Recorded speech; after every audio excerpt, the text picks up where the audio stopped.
Olá e bem-vindos ao Cantinho da História.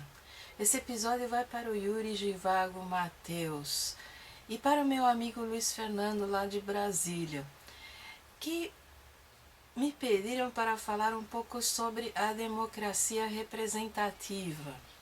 E esse é um tema extremamente atual. Encará-lo de um ponto de vista histórico já não é fácil, porque a maior parte da informação que circula, tanto na mídia quanto nas redes sociais, nem sempre é sólida do ponto de vista histórico. Existe uma tendência hoje de criminalizar a política no Brasil. E não digo que não exista corrupção. Corrupção existe. O que eu digo é que a ênfase da crítica apenas no combate à corrupção é também um instrumento de pressão política, não é um discurso neutro, não é um discurso inteiramente honesto. O que eu preparei para essa nossa conversa, então, é um pouco de reflexão sobre o que significa a democracia representativa e qual é o seu trajeto histórico em linhas gerais. E é claro que o nosso ponto de partida sempre vai ser a Revolução Francesa, porque é o momento em que os pilares da República moderna são idealizados. Muitas pessoas discutem a importância dos Estados Unidos e da sua Constituição. Mas os Estados Unidos são um caso à parte, eles têm uma trajetória que mistura uma série de elementos contraditórios da maneira mais maluca possível, e só assim que se chegou a essa sociedade totalmente esquizofrênica em que eles vivem hoje. O nosso modelo foi a França, em um primeiro momento. O horizonte do debate da grande maioria dos republicanos brasileiros ao longo do século XIX foi a França.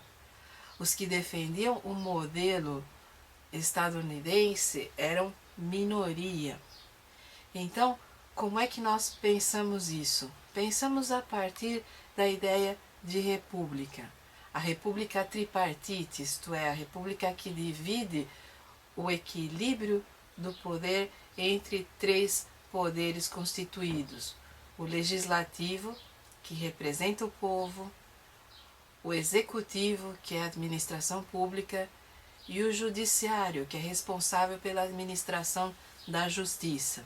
Nesse sentido, no caso do Brasil, é necessário pensar como foi a divisão durante o período monárquico, porque o Brasil se independizou e, ao contrário de todas as outras nações da América Latina, se transformou em uma monarquia. E uma monarquia gigantesca, com um território quase continental.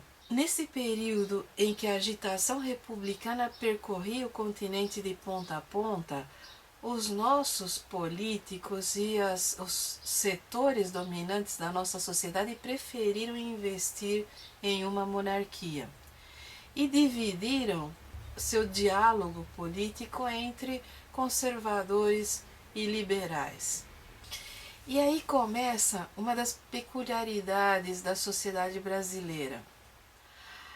O poder como realidade, aquele poder que se estende nas relações sociais, aquele poder que é local, que pode ser tanto municipal quanto provincial na época, é extremamente personalista e está ligado a famílias e não a ideias. Então é muito comum que pessoas extremamente conservadoras fizessem parte do Partido Liberal por causa das conjunções políticas locais. E da mesma maneira, pessoas muito liberais fizessem parte do Partido Conservador em determinados momentos.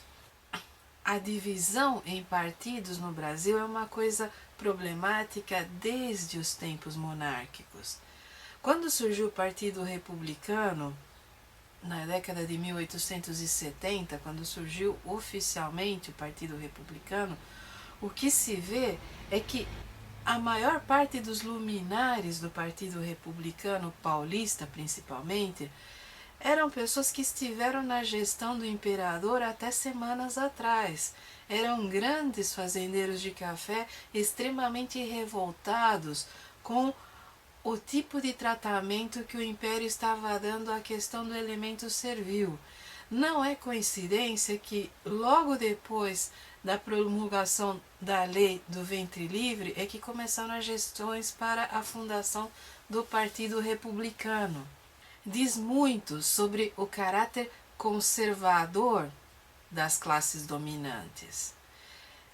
Eu não acredito em elite, eu acredito em frações de elite, porque a elite não é uma coisa homogênea, não existe um monobloco elitista, não dá para se referir do mesmo modo que os marxistas fazem com a burguesia. Não existe uma burguesia, existem setores burgueses da sociedade, cada um com interesses específicos. Do mesmo modo que não existe a elite, existem várias elites. E no Brasil, cada mudança política nos últimos 200 anos se dá principalmente quando essas frações de classe, esses setores organizados em torno de um ideário comum, mas que respondem na coletividade do social por um determinado pensamento de esquerda ou de direita, se juntam de maneira até meio canhestra em alianças às vezes totalmente impossíveis de se imaginar do ponto de vista ideológico para defender um ou outro interesse comum. E é por isso que é tão difícil situar o que é de esquerda e o que é de direita na política brasileira. Nós podemos ser simplistas e dizer que esquerda é tudo aquilo que defende o social em detrimento do econômico, e direita é tudo aquilo que defende o econômico em detrimento do social. Mas ainda assim estaremos muito longe da realidade política, porque o Brasil é um caso peculiar em que se avança demais, mas se conservam os privilégios. Muitas pessoas acreditam que o avanço da monarquia para a república foi em nome do progresso. E não foi. Fundou-se o Partido Republicano para tentar manter a qualquer custo os privilégios que estavam sendo tirados. À medida em que a monarquia se tornava mais liberal que o próprio setor da sociedade que representava, a monarquia passou a ser um inimigo. E aí a república foi promulgada e a sociedade sofreu uma repressão tremenda. A maior parte das conquistas obtidas no período monárquico, em termos de convivência social, foram varridas do mapa pelos primeiros governos republicanos. A população foi barbaramente reprimida em todos os movimentos sociais. E houve uma infinidade de movimentos sociais e revoltas na Primeira República, porque as pessoas perceberam que o seu espaço de ação estava sendo tolhido. Pensando nisso, a cada momento em que a sociedade está prestes a dar um salto em direção a uma igualdade maior, ocorrem essas rupturas históricas no Brasil que parecem revolucionárias, mas não são. Elas acontecem para conservar privilégios, e para conservar privilégios de quem já está no poder e não quer ceder parcelas do poder em hipótese alguma. Nesse sentido, quando Getúlio Vargas ascende ao poder catapultado pelo movimento tenentista, nós temos um dos primeiros momentos em que ocorre de fato uma quebra nessa hegemonia social das elites econômicas.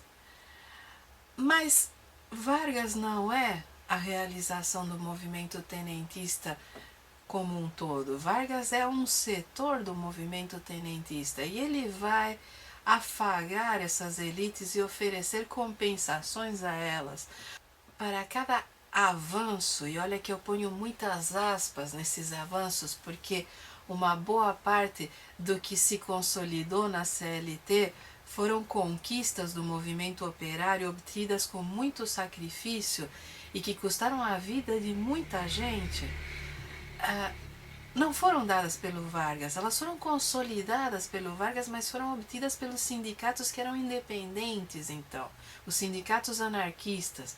Quando, a partir de 22, os sindicatos passam a ser aparelhados pelo Partido Comunista, a dimensão popular das suas lutas se perde e Vargas vai ser o interlocutor de muito disso. Embora Vargas persiga os comunistas, ele vai criar esse modelo de sindicato atrelado ao modelo estatal. O Estado vai se tornar o árbitro das relações de trabalho e vai tirar o protagonismo dos sindicatos e dos movimentos operários e vai conseguir manter essa relação entre capital e trabalho, oferecendo compensações aos dois, compensações quase irrisórias ao movimento operário e amplas compensações ao movimento patronal. Então, não há uma grande quebra com Getúlio Vargas. O que existe com Getúlio Vargas é uma migração de poder entre setores de elite.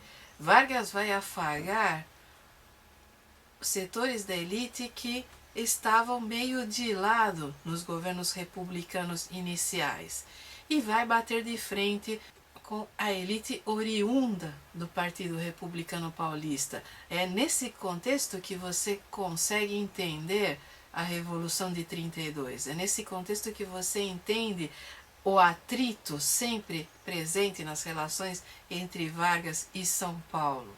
Mas mesmo assim, a elite paulista recebeu suas compensações posteriormente, mesmo com o interventor no Estado, mesmo com o tanto de gente que morreu em 32 e mesmo com a postura extremamente agressiva do Vargas em relação ao Estado de São Paulo, ainda assim a elite recebeu suas compensações para ficar quieta posteriormente.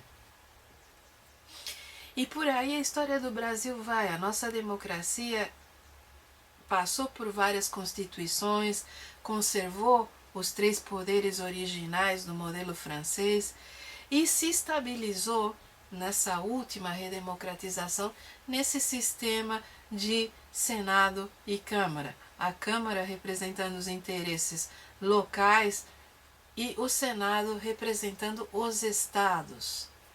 É o sistema ideal? É claro que não, porque o dia em que nós encontrarmos o sistema ideal, e eu já vou dizendo que isso não existe, seria o fim da história. Não existe, enquanto o ser humano for vivo, a palavra definitiva a respeito de nada, nem sobre ciência, nem sobre sociedade, nem sobre política. Nós estamos em constante aprendizado para encontrar maneiras satisfatórias de convivência. A política é apenas uma instância da convivência, é uma das mais importantes porque deveria ser a que media todas as outras. Mas também é um reflexo do que somos, de como as nossas sociedades se estruturam. Para aqueles que compram sem questionar todo esse discurso mantido pela mídia e nas redes sociais, deem uma olhadinha no que está acontecendo na Europa. A Europa está mergulhada em escândalos maciços de corrupção nos últimos 10 ou 15 anos. Antes da existência da União Europeia, durante a sua existência e mesmo hoje, quando a postura moralista se sobrepõe a qualquer outro discurso, ainda assim pipocam escândalos medonhos de corrupção. Então, a corrupção não é inerente ao Estado brasileiro. A corrupção é inerente ao ser humano e ela existe desde a Roma Antiga. O modo como lidamos com ela é que se diferencia. Nós podemos solidificar as estruturas republicanas e democráticas e lidar com a corrupção de uma maneira civilizada, ou nós podemos fazer o que está acontecendo à nossa volta, que é criminalizar a política, utilizar discursos moralistas vazios e hipócritas e preparar o caminho para a ascensão de algum novo líder carismático fascista que mergulhe a nossa sociedade em um banho de sangue. É essa a escolha que nós temos nesse momento, que é o que está acontecendo em alguns países da Europa. A ascensão do neonazismo e a ascensão desses líderes carismáticos totalmente surreais se deu exatamente pela desestabilização do discurso político, pela criminalização da política e pela ascensão de um discurso moral vazio e hipócrita, que não condena aquelas pequenas corrupções do dia a dia, do sujeito que passa uma propina para o policial no trânsito para não ser multado, do outro que usa a fila preferencial no banco, do outro ainda que utiliza do seu título para carteirar no cinema, para ser atendido antes no comércio. São pequenas corrupções diárias que todo mundo defende porque representam pequenos privilégios, e são pequenos privilégios de quem é branco, cristão e heterossexual, porque esse é o perfil desejado quando se defende uma sociedade do ponto de vista moral. É uma moral hipócrita, é uma moral que criminaliza a pobreza, que coloca a responsabilidade da miséria no próprio miserável, que defende o racismo na forma da meritocracia e principalmente que condena qualquer avanço social, porque esse avanço social invade uma seara de pequenos privilégios que acontecem no dia a dia. E é essa classe média composta desde o B+, até o C-, que é a grande responsável pela alienação do discurso político, porque ela não percebe que ao defender esses pequenos privilégios ridículos que ela obtém no dia a dia, ela está dando aval aos grandes privilégios que banqueiros, industriais, barões da mídia defendem e utilizam todos os dias. São esses que corrompem a política, os banqueiros, os barões da mídia e os grandes industriais. Mas no fim a culpa é só dos políticos, não é? Os políticos é que são ladrões, que são corruptos, a política é que não presta. Então, muito cuidado na hora de seguir esse tipo de consenso. Muito cuidado com o senso comum, porque o senso comum nem sempre é sinônimo de bom senso. Muito cuidado. Procurem informação de qualidade, não façam parte do rebanho.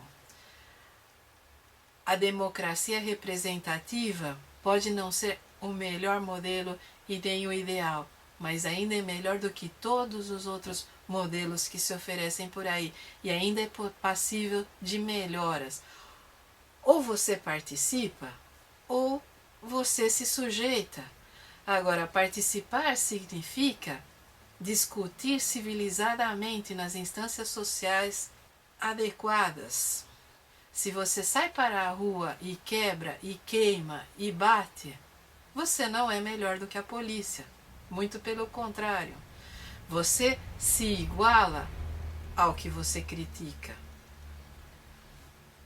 E você permite que o discurso do pânico da classe média se instale e que nós venhamos a ter em um futuro muito próximo um Berlusconi ou um Putin por aqui.